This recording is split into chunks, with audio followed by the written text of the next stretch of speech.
अष्टाध्यायी जगन्माता यस्य चित्तात् समुत्थिता वेदानामुपकाराय तस्मै पाणिनये नमः।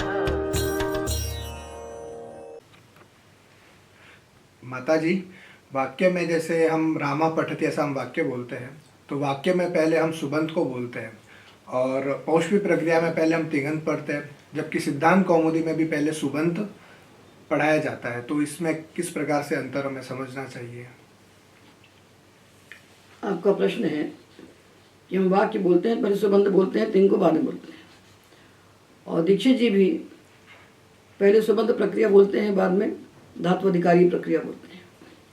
तिङंत नाम की तो कोई प्रक्रिया है नहीं, और न कृदंत नाम की प्रक्रिया है।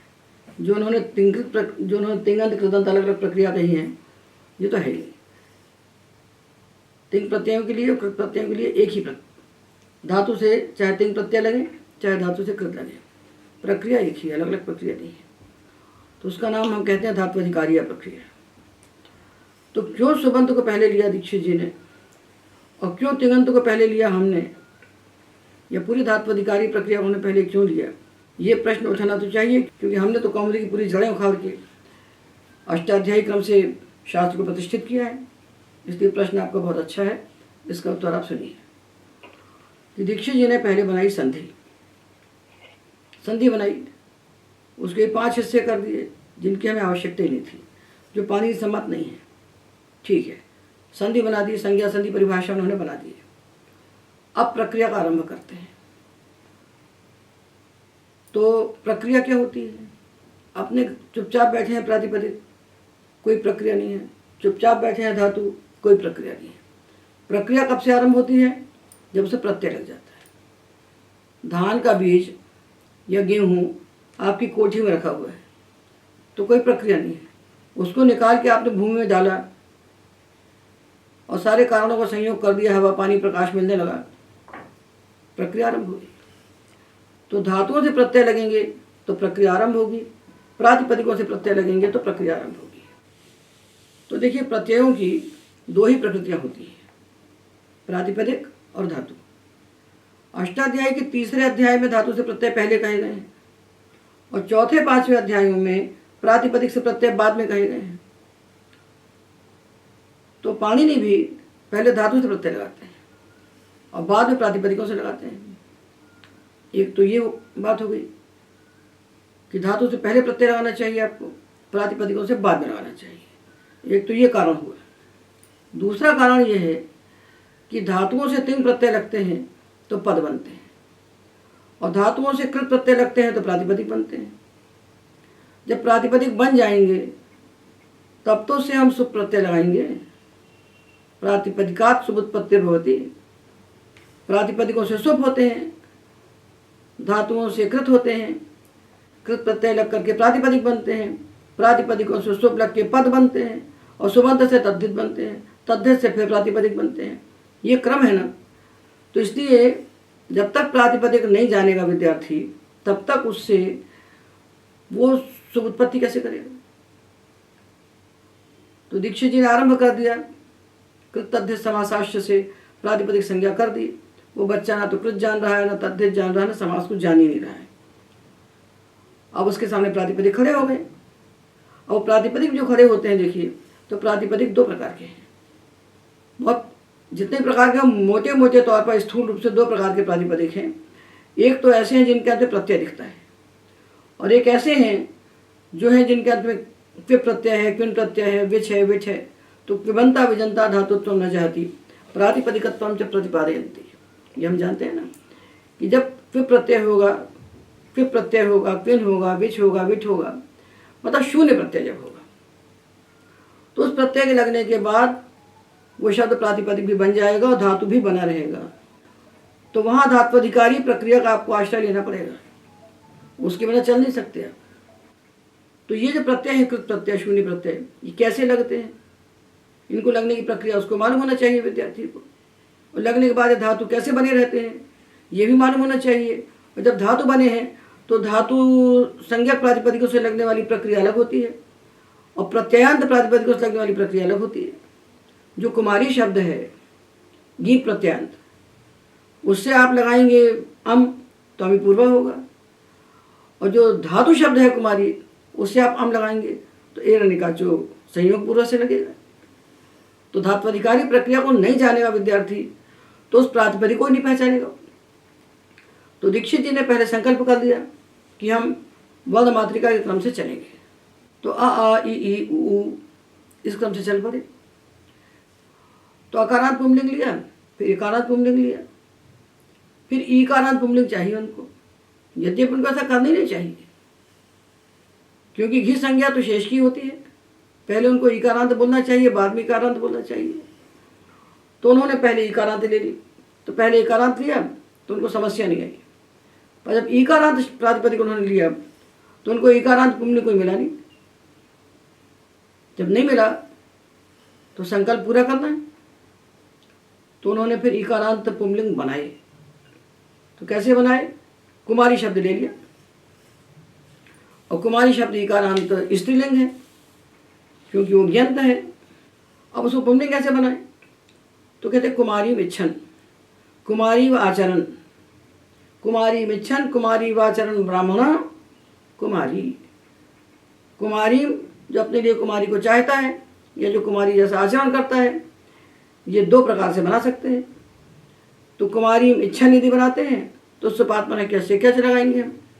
तो कुमारी में कैच लगा दिया, कुमारी में कैच लगा दिया, और तो कुमारी में कैच लगाकर कुमारी ये धातु बना लिया। धातु बनाया ना, मतलब हमको नाम धातु की प्रक्रिया मालूम होना चाहिए, तब तो बनेगा प्रातिपदिक। अब कुमारी ये बन गया।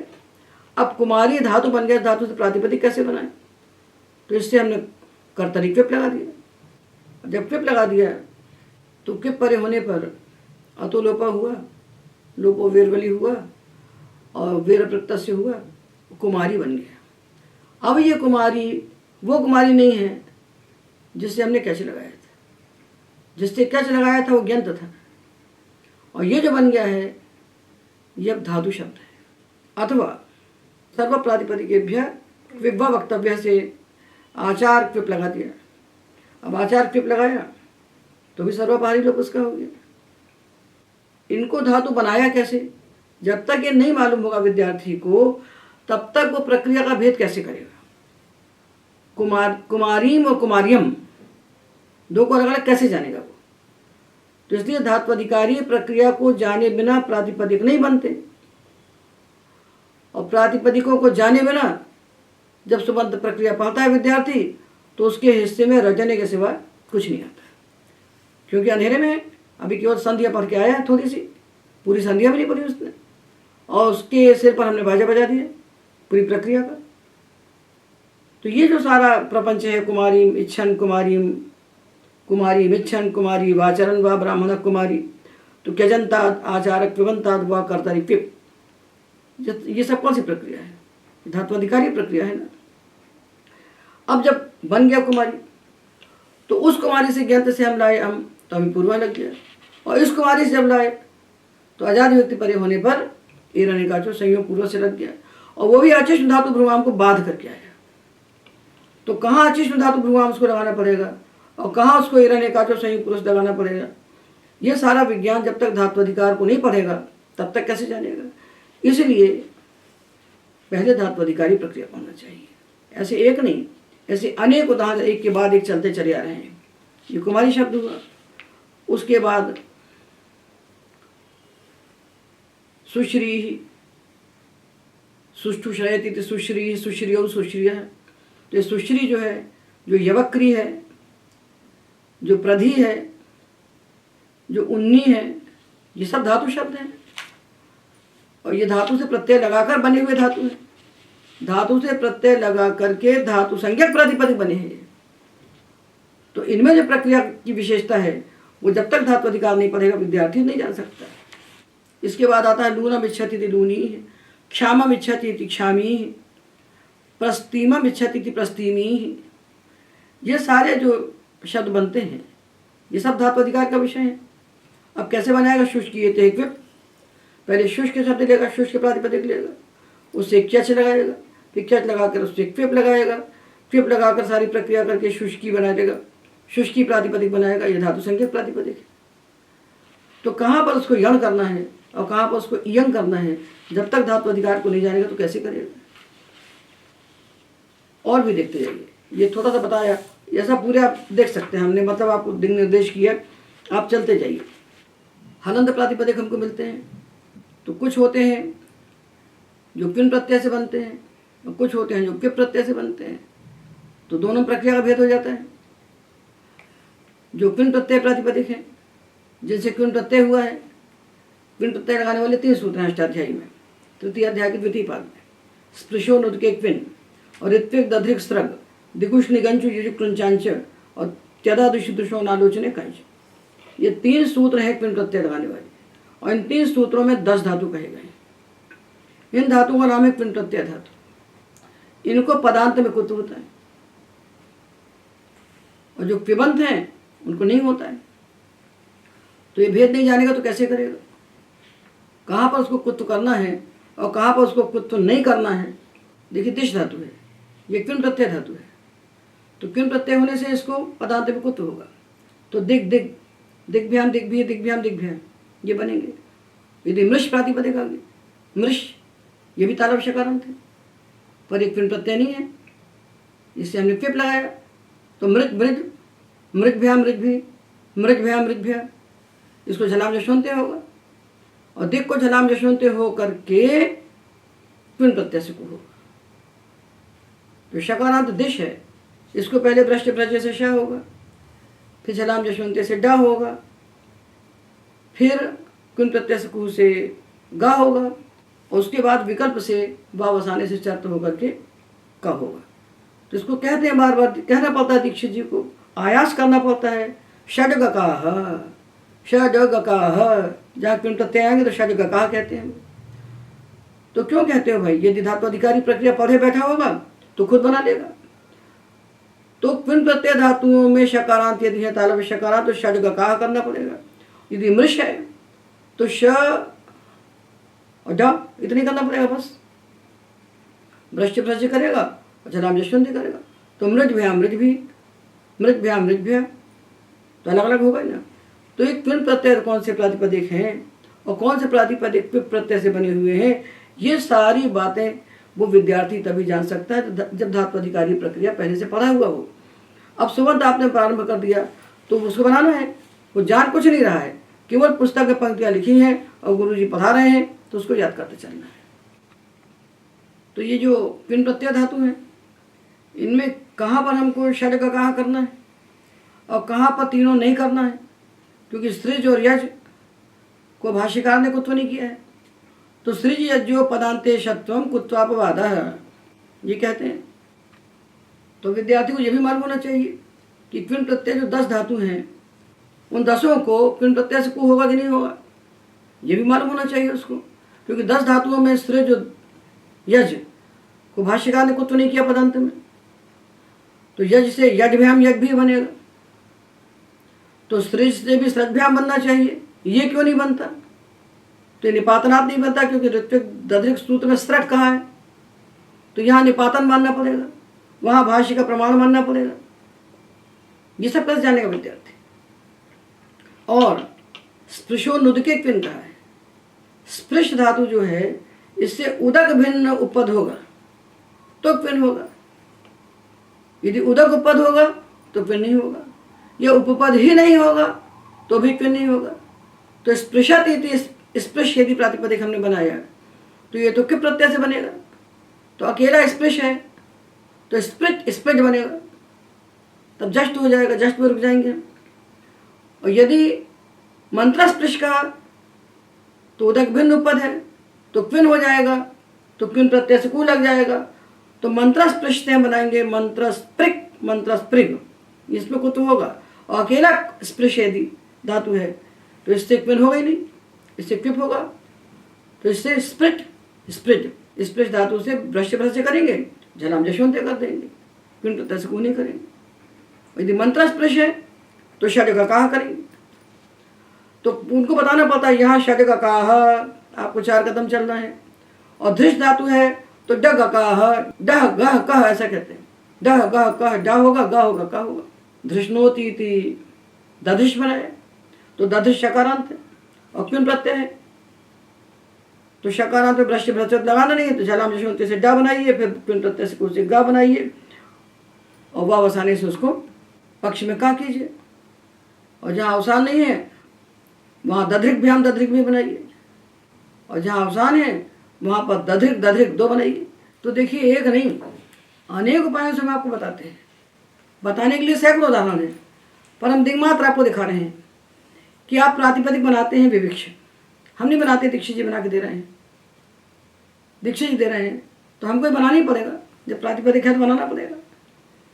हलंत पुंलिंग के अंत में प्रातिपदिक बनाते हैं विविक्ष।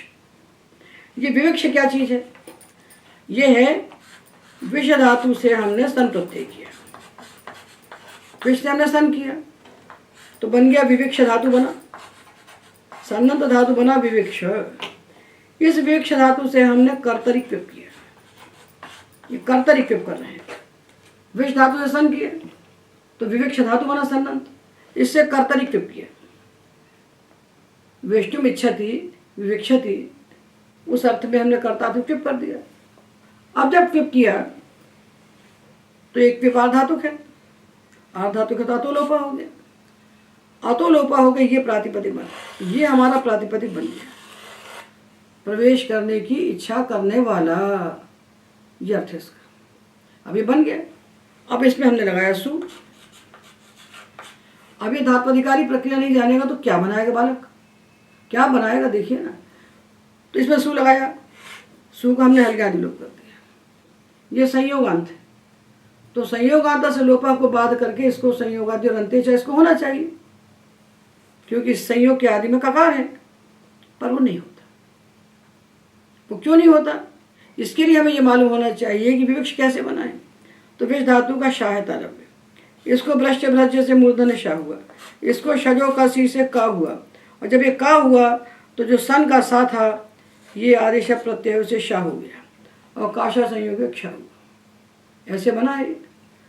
तो मूल है शाह तालव्य, उससे बना शाह और उससे बना का। अब जब इसको संयोग आदि और अंत्येच से आप उस ककार का लोप करने चलते हैं तो ककार है ही नहीं, वो ककार कहाँ है, ये ककार तो इससे बना है। तो इसको संयोग आदि और अंत्येच पूर्व त्रिपादी है, शजो कस्सी पर त्रिपादी है, 841 है, तो इसको संयोग आदि और अंत्य की दृष्टि में शजो कस्सी असिद्ध हो गया। असिद्ध हो गया तो इसको संयोग आदि और अंत्येच को यहाँ शाह दिख रहा है, का दिख ही नहीं रहा, तो नहीं लग सकता। नहीं लगेगा तो क्या लगेगा, क्या लगेगा, जब विविक्ष में विविक्षी पद संज्ञा हो गई ना, हल्यादि लोप होने के बाद सुपति का अंत पदम हो गया, पद संज्ञा हुई तो इसको लोप प्राप्त हुआ, इसको लोप नहीं हो सका क्योंकि जो ककार हुआ था शजो का सीसा असिद्ध हो गया, असिद्ध हो गया तब इसको हो गया संयोग अंत से लोप। तो विविक्ष के शाह का लोप हो गया, विविक्ष के शाह का लोप हो गया और का बच गया। तो जो का बच गया है तो क्या इसको हम ककारांत मान लें, अभी नहीं मान सकते। तो ये जो का है ये किसके कारण हुआ था, ये जो सन प्रत्यय का सा था और संयोगांत से लोप से आपने इसकी निवृत्ति कर दी तो एक ककार भी निवृत्त हो गया। निमित्त के अपाय से नैमित्तिक का भी अपाय होता। तो ककार बनने का निमित्त कौन था, ये सन का सकार, शजो कस्सी में कत्व होने का निमित्त सकार था। अब ये सकार ही चला गया, निमित्त चला गया, तो ककार वापस क्या बन जाएगा, वापस शा बन जाएगा। और ये मूर्धन्य शकार किससे बना है, तालव्य शकार से। ये तालव्य शकार से मूर्धन्य शकार, मूर्धन्य शकार से ककार, उस ककार का निमित्त सकार, सकार के निवृत्त होने से वापस मूर्धन्य शकार। यहाँ ये सब हमको करना पड़ेगा ना, ये कौन कर सकता है, जो धात्वाधिकारी प्रक्रिया को जानेगा। तो हमने इसको शकार बना दिया। अब हमारे पास जो बैठा है ये विविश, अब हमारे सामने स्पष्ट चित्र है कि हम इसको झलाम चश्मंते से डा बनाएंगे और वापस आने से चर्त करके विकल्प से टा बनाएंगे, तो विविट विविट बनेंगे।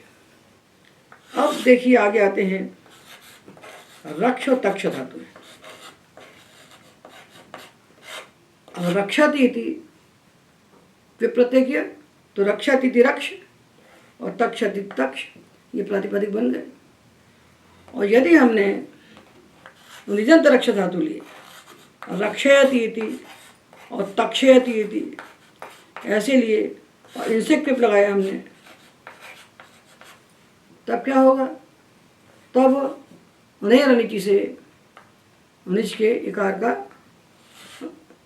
तब नेर नीति से उन्हीं का लोप हो जाएगा। तब भी रक्ष तक्ष प्रातिपदिक बनेंगे। ये भी रक्ष तक्ष बने हैं, ये भी रक्ष तक्ष, अन्यंत से भी रक्ष तक्ष, उन्यंत से भी रक्ष तक्ष। अन्यंत से क्लिप लगाया तो नेर नीति से उन्हीं का लोप हो गया। अब हमारे सामने एक समान दिख रहे हैं प्रातिपदिक, पर एक समान है क्या? एक समान नहीं है। एक मणि का लोप हुआ, एक मणि का लोप नहीं हुआ। तो जिसमें मणि का लोप नहीं हुआ है वहाँ तो हमको समस्या नहीं होगी। तो हमारे सामने आएंगे रक्ष और तक्ष, फिप करके बनाए ना, फिप करके प्रातिपदिक बनाया और फिर सु लगाया और सु लगा के ये सुखाली आदि लोप करके पद बन गए।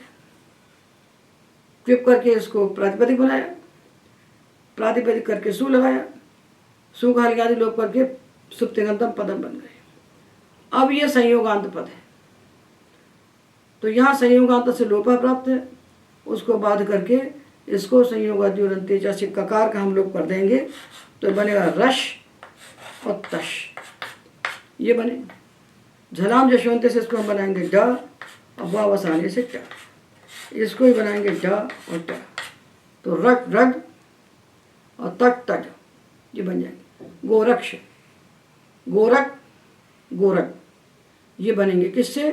अनियंत रक्ष तक्ष धातु से।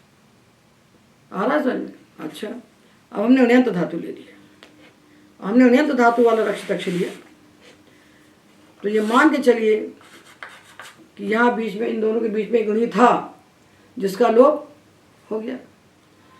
अब जब इसका लोप हो गया और ये बन गए आपके पद, अब पद बनने के बाद जब इसको आपने इसको संयोगादि और अंत्येजा से ककार का लोप करना चाहा तो वो जो नहीं लोप था उसको स्थानीय भाव हो गया।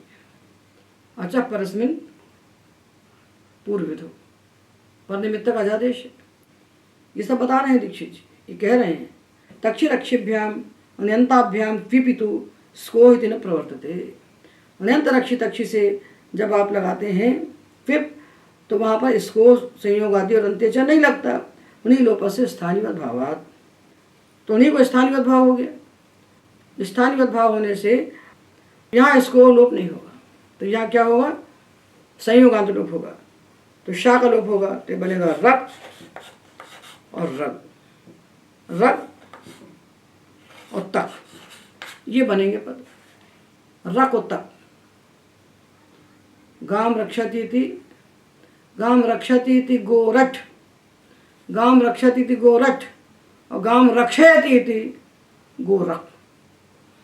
रक्षति थी रठ और रक्षयति थी रख, तो अन्यत्र से पे पढ़ेंगे तो अलग प्रातिपदिक बनेगा, अन्यत्र से पे पढ़ेंगे तो अलग प्रातिपदिक बनेगा, दोनों की प्रक्रिया अलग अलग हो जाएगी।